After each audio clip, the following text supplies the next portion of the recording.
আওয়ামী লীগ বাংলাদেশের রাজনীতিতে ফিরবে নাকি ফিরবে না, এমন প্রশ্ন সাধারণ মানুষের মনে। শুরুতে জেনে নিব আওয়ামী লীগ প্রতিষ্ঠার ইতিহাস। ১৯৪৯ সালের ২৩ জুন সুনির্দিষ্ট লক্ষ্য ও উদ্দেশ্য নিয়ে আওয়ামী লীগের জন্ম হয়। বাংলাদেশ আওয়ামী লীগের প্রতিষ্ঠাতা মাওলানা আব্দুল হামিদ খান ভাসানী ও শামসুল হক। শুরুতে নাম ছিল পূর্ব পাকিস্তান আওয়ামী মুসলিম লীগ। পরবর্তীকালে এর নাম ছিল নিখিল পাকিস্তান আওয়ামী লীগ।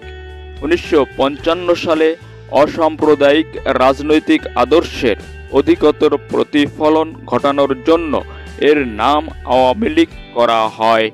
১৯৭০ সাল থেকে এর নির্বাচনী প্রতীক নৌকা। বাংলাদেশের প্রথম নির্বাচন অনুষ্ঠিত হয় ১৯৭৩ সালের ৭ই মার্চ।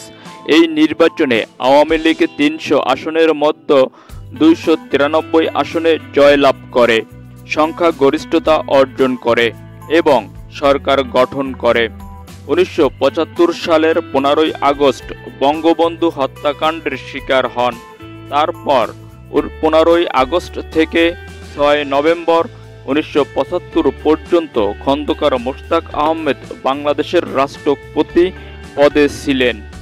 তারপর দীর্ঘ ২১ বছর পর ১৯৯৬ সালে সপ্তম জাতীয় সংসদ নির্বাচনে বাংলাদেশ আওয়ামী লীগ পুনরায় রাষ্ট্র ক্ষমতায় আসেন।